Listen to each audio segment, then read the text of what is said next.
Thank you very much. I'm really honored and thrilled to be back at Liberty. It's been a couple of years since I was here last. It seems that every time I come here, there are new buildings sprouting up on campus. So it's wonderful to see your success. Someone mentioned in the introduction that I'm doing a film on Obama. And the film is actually a look at what is Obama's underlying compass. You know, Obama is probably the most unknown guy to come into the White House. And yet, 3 years later, he's still something of a mystery. So the film is an attempt to sort of raise the curtain on Obama and show what his agenda is for 2016. What would the world look like in 2016 if Obama got a second term? Well, this is not my topic for today. I'm actually going to be talking about suffering. Some of you may consider these two topics a little related.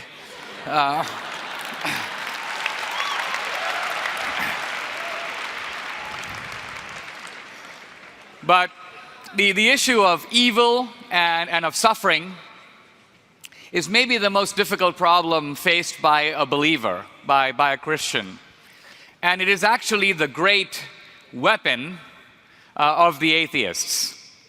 I've been debating a number of the leading atheists. Probably the guy I've debated the most is Christopher Hitchens, who died a few weeks ago. As I got to know him over the years with these debates, I realized that there's something odd about Hitchens. He was a very unique kind of an atheist. A lot of the time, it seemed that he was not so much an unbeliever in God as somebody who hated God. He had a beef with God. After he died, I picked up his autobiography, and in it, he has a chapter about his mom. When Hitchens was growing up, he was a young teenager at Oxford. His mother eloped with an Anglican clergyman. And the two of them began this torrid affair, which culminated very tragically when they went into a hotel room. They made a suicide pact, and they killed each other. And the mother had been frantically phoning Hitchens when he was at college in the last minutes before she died. She was unable to reach him. So my point is, this kind of traumatic incident is bound to leave an imprint on a young man. And very often you sit there with somebody and you're debating issues of evolution and the Big Bang, but you realize that the guy's reason for being an atheist is totally different. It has to do with some experience that they had that turned them against God. I was in a debate about a year ago with a guy named Michael Shermer. He's the editor of a magazine called Skeptic. And in this debate, in the question-answer session, somebody put up their hand and they said, hey Shermer, how did you stop being a Christian? You used to be an evangelical Christian. You went to Pepperdine University. And Shermer made his usual joke. He goes, well, yeah, I used to go out and hand out all this Christian literature, and now I want to go and get it all back. And so he started off like that. But after a bit, he said, well, you know, when I was a young man, I was dating this girl, and I was thinking about proposing to her. And then right before that, she had a terrible accident, and she was paralyzed from the neck down.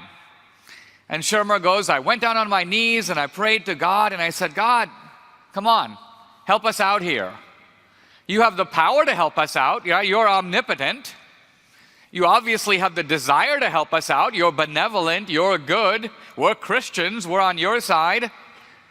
But he said, nothing. God evidently decided to stay on extended vacation. The girl was not healed. And he said, that was it. I decided to make my exit from Christianity. I couldn't worship that kind of a God, if there even is any benevolent, good God in charge of the world. And as I was listening to him, and he got kind of moved as he was talking about this, I realized that Michael Shermer, too, in a way, is not an atheist. He's not an atheist in the sense that he's found some other explanation for the world. He's actually more accurately described as a wounded theist. In other words, he's somebody who is not an unbeliever in God as much as he is disappointed in God. And you find that that is actually a phenomenon that's very common among the leading atheists. I want to read you a couple of lines. This is from, well, I'm reading from my own book, but I'm quoting Richard Dawkins, the biologist, and this is from his book, it's The God Delusion. He's talking about the God of the Old Testament. And he says, quote, "The God of the Old Testament is jealous and proud of it, a petty, unjust, unforgiving control freak, a vindictive, bloodthirsty ethnic cleanser, a misogynistic, homophobic, racist, infanticidal, genocidal, filicidal, pestilential, megalomaniacal, sadomasochistic, capriciously malevolent bully." Wow. All this invective directed at a guy that Dawkins doesn't even believe exists. So, you know, what's going on here? I mean, something odd is happening, right? When you spend a lot of time attacking something that you don't believe in, it's a little strange. Normally, if you don't believe in something, you just ignore it. Case in point, I don't believe in unicorns. But you'll notice, I haven't authored any books called The Unicorn Delusion, The End of Unicorns. Unicorns are not great. I just kind of, live my life as if there aren't any. So, this phenomenon of atheists being angry with God is something that's worth noting. But when we note it, we actually notice something very surprising, and that is that Christians also, believers also, can be wounded theists. So we have this actually in common with the atheists. In other words, not in normal life. In ordinary life, we're great champions of God, but you just have to wait for something really bad to happen to you. Your brother or sister is killed in a terrible accident, or you suddenly contract a lethal and crippling and painful disease. And then suddenly your faith is challenged, and you turn to God and you're like, "God, what the heck? Why are you doing this to me?" So this is a common problem between atheists and believers, and that's the problem I want to focus on today. I want to focus on it in part because many times in Christianity, even if you go to a pastor and you're faced with terrible suffering, and I don't just mean ordinary suffering, like my roommate won't bathe or something like that. That's suffering. That's probably the kind of suffering most of you are used to. But I'm talking about serious suffering, really bad stuff, horrendous suffering. Somebody kidnaps your parents and chops off their arms, or somebody kidnaps your daughter and rapes her. This is horrendous evil. And when that kind of thing happens, it's very hard to know how to think about it, what to do with it. And if you go sometimes to Christians, they give you answers, but the answers don't really satisfy you. They don't even console you. Sometimes you'll go to a Christian and say, "Why is there all this suffering?" And they'll say something like, "Well, God has a plan." And you're like, "God has a plan? God has a plan to kill my kid?" Or, "We're really sorry that you lost your parent even though they were so young. God needed another angel." Thinking, God needed another angel? He already has a whole lot. I only have one brother or one dad. Or, my favorite, "Why do bad things happen to good people?" Christian answer, "There are no good people." In short, everybody deserves it. Now, to me, these answers don't really work. They're They're not full answers to a serious problem. And it is a problem, and it's a problem also because from the atheist point of view, the issue of evil and suffering seems to be a refutation of Christianity. It's a refutation of Christianity because the argument works like a syllogism. It's like a mathematical piece of logic that can't be challenged. So let's look at that. God is omnipotent, which is to say all-powerful. He can do anything. God is good. He's benevolent. So God has the power to remove evil and suffering. He's good, so he has the desire to remove evil and suffering. Yet, there is evil and suffering. And not just some of it, a lot of it. So therefore, a God who is omniscient, omnipotent, and benevolent does not exist. That's kind of the syllogism.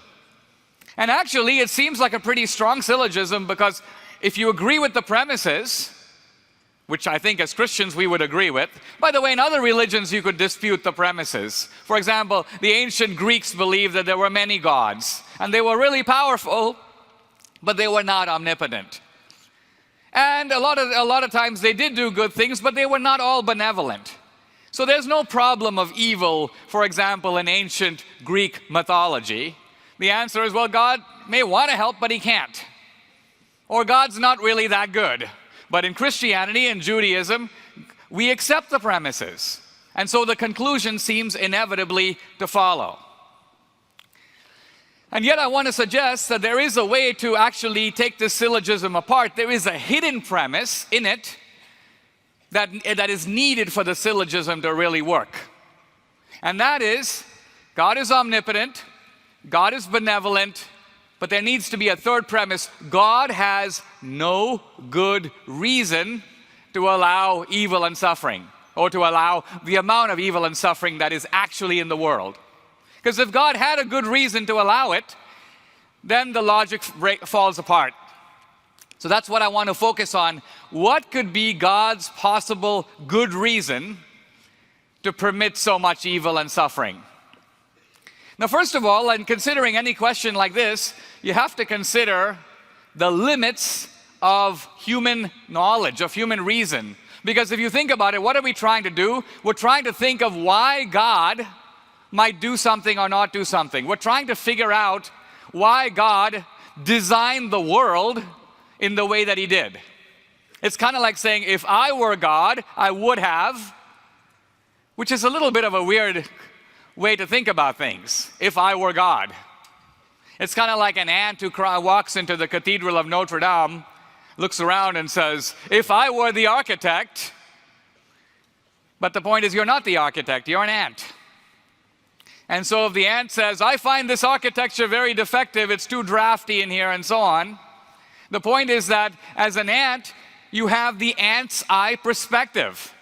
You're seeing things from a limited point of view, and in our case, from a human point of view. We don't have the God's eye view. We can't see the whole thing. In the book of Job, as you know, Job protests bitterly against God. And he says, God, why are you tormenting me, a righteous man? By the way, Job's friends show up, and they offer what I said earlier was one of the Christian answers. They say to Job, you're not a righteous man. You may think you are. You have the reputation of being righteous, but you probably did some bad stuff, and God is punishing you for it. Now, interestingly, as Christians, we think that that must be right. Obviously, human nature is flawed. Job is a sinner. But that point of view on why Job is suffering is actually not God's point of view. In the story of Job, you can see God's point of view. And God's point of view is, no, Job, you're not suffering because of what you did. You're suffering for a completely different reason. And God appears to Job at the end of the story. And you might think that God would say to Job, hey, Job, listen, calm down. The reason you're having these problems is not because of what you did. It's just that I've got this annoying fellow, the Satan, who keeps bothering me, so I decided to have a bet with him. And by the way, good news, we won the bet. So this is the reason for your suffering. But God doesn't say that. God actually gives Job a very odd kind of answer. He says, Job, where were you when the foundations of the world were laid? Job, are you responsible for the flight of the eagle or for the Leviathan coursing through the waters? And you might think, what kind of an answer is that? In one of my debates with Bart Ehrman, Bart is kind of a former Christian Bible scholar, teaches at UNC Chapel Hill, now an atheist. Bart says God is just showing up to kind of smash Job. God is saying to Job, Job, don't ask questions. But I think in reality, if you look at what God is saying to Job, God is actually making the point to Job, hey Job, you have the limited human perspective. You don't have, if you will, the cosmic perspective. You can't see the architecture of the universe as a whole. Therefore, be a little humble in questioning, if you will, the work of the divine architect. So keeping that in mind, that human reason is a little bit limited, I still want to forge ahead and ask the question, why would God allow evil and suffering? Now, by the way, for many centuries, when people consider evil and suffering, they basically say, listen, we know why there's evil and suffering. Evil and suffering is due to the evil actions done by human beings. In other words, when we think about suffering, we can divide suffering into two camps. Suffering that's the result of moral evil, and then natural suffering. Those are two different things. What's moral evil? Moral evil is the stuff that human beings do. Bad things. And human beings can do bad things to each other. You can do bad things to yourself, to animals, maybe even to nature. But moral evil is the evil done by men. Natural suffering is different. Natural suffering is things like earthquakes, tsunamis, hurricanes, Parkinson's disease, cancer. Now, when insurance companies talk about earthquakes, they sometimes call them acts of God. Why? Because human beings didn't do them, so God must have. And right away you begin to see a problem, which is that even if we could account for moral evil, let's say we say moral evil is due to free will. Human beings have free will, therefore they do moral evil. Well, yeah, but that doesn't explain earthquakes. That doesn't explain natural calamities that are outside of the control of any living person. So why did God allow those? I'm going to get to that in a second. But I want to say a word first about the issue of moral evil. Traditionally, Christians have explained moral evil by an appeal to free will. Don't blame God for the Holocaust. He didn't do it. That was Hitler. Those were the Nazis. They're responsible. And why did they do it? They did it because they chose to. They wanted to. They had free will. Now, true, God could stop them. But remember, it wouldn't be enough to stop one guy. Because if you stopped Hitler, you'd still have the stormtroopers, you'd still have the SS, you'd still have Himmler and Goebbels and the Nazis. So you'd actually have to block everybody. You'd have to block all those guys. And then you'd have to probably block all the people who voted for them. Well, how would you go about doing that? The only way to do it is in some ways to arrest or to take away their free will. But the problem with taking away human free will is that it's the same free will that enables us to do bad things that enables us to do all good things. If you think about it, without free will, there is no vice, but there is also no virtue. Virtue requires freedom. If somebody came to me and put a gun to my head and said, listen, there's a starving guy, give him a sandwich, and I do it, I get no moral credit for it because I had to do it. I'd be shot if I didn't. It's only if I give it freely that there's some moral credit for it. So the point being here that all the goodness in the world, including our ability to respond freely to God, depends on free will. Without free will, we cease to even be recognizably human. We become more like animals, moved by instinct, or even like a stone, which has no choice but to roll down the hill. It's moved not by freedom, but by law. And yet this free will defense that is often given to account for moral evil is, in my opinion, inadequate. It's a little inadequate. Why? Because it doesn't explain why God made us flawed creatures in the first place. Think of it kind of this way.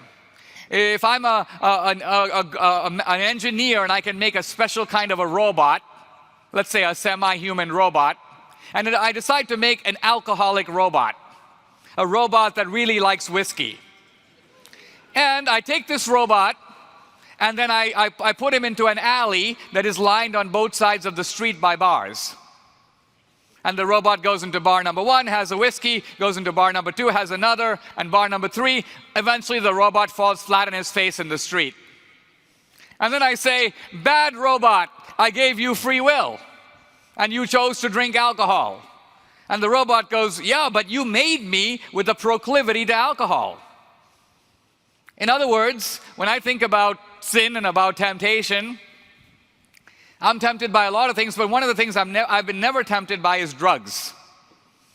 Why? Because I have never understood the point of drugs. Like, why fry your brain in this way? I don't get it. So the point being that I'm just not drawn to drugs. You can have drugs all over the place and I'll just walk right by. So why didn't God make all of us like that toward all sins? Meaning we'd have free will, we just wouldn't be that interested.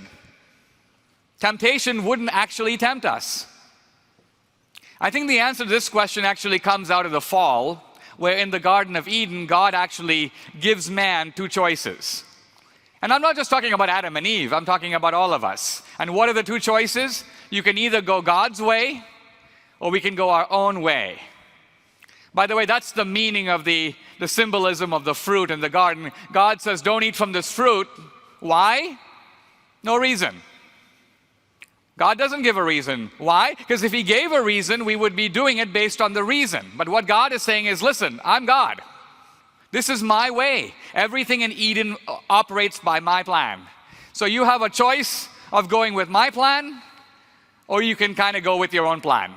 I'm going to let you decide which of those 2 options you want. And of course, man, not just Adam and Eve, but you and me, we say, okay, God, we want to go our own way.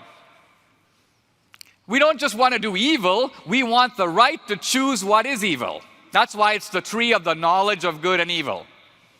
And God says, okay, if that's what you want, you can't live here. Because this is a place that operates by God's plan. You have to go out into the world, but it has to be a special kind of a world. It has to be a world that operates according to law. It can't be a whimsical or miraculous world. Why? Because if it is, then freedom doesn't mean anything. Imagine if you live in a world where when you throw a ball up, sometimes it goes up and sometimes it stays put. Imagine living in a world where sometimes the sun comes up and sometimes it doesn't. Sometimes bullets kill people and sometimes they don't. What would your freedom even mean? Because you could never see the consequences of your actions. They wouldn't be predictable. So in order for freedom, human freedom, to be meaningful, we have to live in a lawful world, a world of laws. Now, even though we might say we have to live in a world of laws, we still haven't explained why we live in a world of these laws. Why do we live in a world that allows so much calamity, so much suffering, so much disease, natural suffering? Why are there earthquakes? Well, interestingly, 100 years ago, 200 years ago, there was no human answer to that question. Why are there earthquakes? It just seemed like the gods must be angry. There was a massive earthquake in the 18th century in Lisbon, and Voltaire basically wrote a poem saying, God, you're a lousy architect. Couldn't you have designed the world better not to have this kind of calamity? Well, the point was that Voltaire was completely ignorant of geology. He didn't know. He was thinking that the way the earth is, earthquakes are just some kind of add-on that God could easily have removed. But today we actually know a lot about the earth. Why do we have earthquakes? We can answer that question. The reason we have earthquakes is underneath the earth are massive giant plates. And there are also giant plates under the ocean floor. This is called plate tectonics. And these plates happen to move. Now, by the way, today we know about hundreds of millions of stars, other planets. How many other stars and planets have plate tectonics? The answer is none. As far as we know, it's unique to Earth. And how many planets have life? As far as we know, none. Life is unique, it seems, to Earth, to the best of our knowledge. And those two facts are actually connected. In other words, plate tectonics is essential to life on Earth. Why? First of all, what plate tectonics does is it separates the land from the ocean. Notice that we live on a planet that is 2/3 water. If there was nothing separating the land from the water, all the land on the Earth would be submerged in water to a depth of 400 feet. Very good for the fish, not so good for you and me. All terrestrial life depends on land. And plate tectonics does about 10 other things. It's a planetary thermostat. It regulates the temperature. It protects the Earth from lethal radiation and coming from outer space. It promotes biodiversity on the Earth. So the bottom line of it is no plate tectonics, no human life, and possibly no life at all. But think about that. If that's true, then it follows that there actually is a reason for earthquakes. Obviously, we don't like them. But if it is true that those same earthquakes that do kill people are responsible for the existence of life on the Earth itself, it becomes a little silly to then complain. It's kind of like the guy who says, well, listen, I really don't like the sun because if I hang out in the sun too much, I get skin diseases. But the sun actually has to be where it is for human life to exist. The sun is actually 8 light minutes away from the Earth. If the sun were further away, we'd freeze. If the sun were a lot closer, we'd bake. The sun is exactly where it ought to be.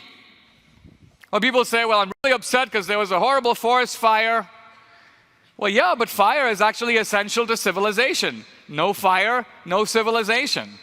So when you complain about fire, you got to keep in mind that this very thing you're complaining about is essential for you to live in the way that you do. Now, I want to extend this argument more broadly to make a more general point. We live not just on a planet that is built a certain way, but we live in a universe that is fine-tuned for life. To say the universe is fine-tuned for life is not to say that the whole universe is built only in order for life to exist on one planet. But it is to say that if the universe were built differently, life on the Earth would not exist, or anywhere else. The whole universe has to be built one way to get life even on one planet in it. This is called the principle of fine-tuning, sometimes called the anthropic principle. Now, the anthropic principle has been known for 25 years. It's one of the most important findings of science in the past half century. Atheists agree that there is fine-tuning. But there's a big debate between the Christians and the atheists, and the Christians say fine-tuning means that there must be a fine-tuner, God. And the atheists say fine-tuning, well, maybe there are other universes, maybe we don't have to have a God, and so on. So this debate has been going on. But I actually want to set that debate aside and ask a different question. What are the implications for a fine-tuned universe for evil and suffering? Now, what's the fine-tuned universe? Well, one physicist says it's a bit like this. It's like God is sitting at a desk, and on the desk are 30 different dials. Every dial is set to an exact number. The point is that you cannot move the dials at all. If you do, no universe, no life. Stephen Hawking, in one of his books, says that if you walk into the room and if you touch one of the dials, this is the rate of expansion of the universe, and you move it, not 10%, not 1%, 1 part in 100,000 millionth million, the universe would have recollapsed on itself. None of us would be here to have this conversation. The universe has to be exactly the way it is. Light has to go exactly as fast as it does. Gravity has to be just as strong as it is in order to have conscious, rational beings who can then contemplate the universe. So what does this mean?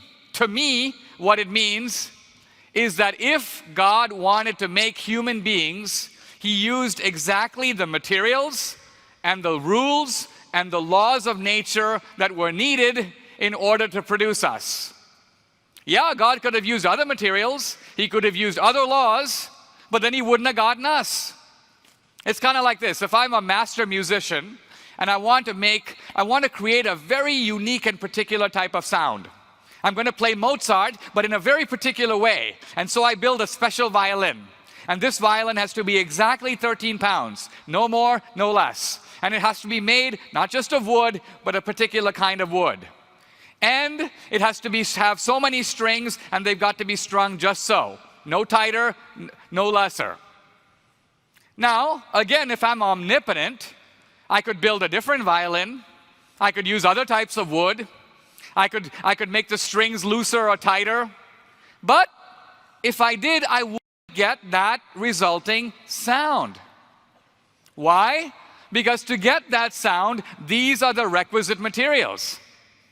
Think of it this way. If I wanted to build, let's say I mentioned earlier the Cathedral of Notre Dame, and I'm God. Could I have built it in any other way? No. Could I build it out of invisible materials? Well, it wouldn't be the Cathedral of Notre Dame. Could I have built it entirely out of glass? Wouldn't be the Cathedral of Notre Dame. The Cathedral of Notre Dame requires bricks and spires and certain dimensions and this particular blueprint. And even if I'm God, there's no other way to build it. Otherwise, it would be something different. Now, what am I saying? What I'm really saying is we have from modern science a unique new type of explanation for evil and suffering, namely God fine-tuned the universe because he wanted to make human beings. Now even some Christians would say, well, wait a minute, what are you saying, Dinesh? God is omnipotent. He can do anything. Surely he could have gotten human beings some other way. But I think that this notion of omnipotence is a little bit of a misunderstanding. Omnipotence does not mean that God can do anything. God can't do anything. Can God tell a lie? Can God abolish himself out of existence? No. So God can't do anything. Can God make 2 and 2 equal something other than 4? Can God draw a triangle on a flat surface and get something other than 180 degrees? If you look at the word omnipotence, it doesn't mean anything. Look at the word omni, great. Potence or potency, power. That's what omnipotence means. You have unlimited power. But even if I have unlimited power, I still can't draw a triangle and come up with any other result than 180 degrees. No amount of power changes that. Now, I've spoken a little bit about evil and suffering. I know my time's a little limited. I want to fast forward a little bit, and I want to ask a specifically Christian question, which is, how as Christians can we respond to terrible evil and suffering? How do we... See, the atheist has no answer to it. If you go to an atheist and say something terrible happened, why? Why did this happen? The atheist answer is, that's just the way things are. You can't blame God, there is no God. This is just the world as it is. You have to basically deal with it. So the atheist counsel in terms of suffering is basically one of despair. There's no explanation. But what about the Christian answer? Can the Christians do better? You know, if you pick up Christian books about suffering, you often get a very straightforward answer, which is, how can we be consoled about suffering? And the Christian answer is, we are consoled because of the sufferings of Christ. Christ suffered. We worship a God who suffers, different than a lot of other gods. And since our God suffers, this is a way to be consoled by suffering. But when I thought about that explanation, I found it very puzzling. For many weeks, I just sat thinking about it, thinking that to me doesn't make any sense. So what if Christ suffers? How does that help my suffering? In other words, if I go to a doctor, hey doctor, I've got a pain in my chest. Doctor says, Dinesh, I've got a bigger pain in my chest. I'd be like, what the heck? How does your pain help my pain? Maybe I need another doctor. So in other words, why did Christ have to suffer? What does Christ's suffering even do? Well, I want to answer that question by suggesting to you that suffering is the currency of love. And what I mean by that is that suffering is actually not only the best way, it's kind of the only way to really measure the extent of love. If I were to get a call tomorrow from my mom in India, "Hey, Dinesh, your fourth cousin, whom you hardly knew, has died in a car accident," I'd be like, "Gee, Mom, that's really sad," and then move on to another topic. Why? Because I don't know this person very well. I have a generic sense of sympathy, but that's it. But on the other hand, if my daughter was killed in a car accident, that would be catastrophic. That would ruin my day, my week, my month, my year. Why? Because it's a measure of how much I love my daughter. You suffer in direct proportion to how much you love someone. Well, Jesus suffered not because he had to, but because it was a measure of how much he loves us. Suffering is the currency of love. And that to me suggests a way that we can even cope with suffering. How? By offering it back up to Christ. By, if you will, putting it at the foot of the cross. Now, by the way, when we do that, our suffering isn't needed by Jesus. It doesn't help with his atonement. In fact, it doesn't do anything directly for him. The atonement is free. But if you think about it as humans, when Christ offers us salvation, there's not a whole lot we can offer him back. It's a free gift. What can we do to deserve it? Nothing. So all we can do is take it and say thank you. But with suffering, we do have a chance to give something back. What we're really doing is we're saying to Christ, "Look, you died and showed how much you love me. I'm offering my suffering to show how much I love you." The suffering, if you will, is placed at the foot of the cross. And I think if we do that, we can, in a very small way, participate, if you will, in the terrible, excruciating loneliness of Calvary. Thank you very much. Thank you. Thank you.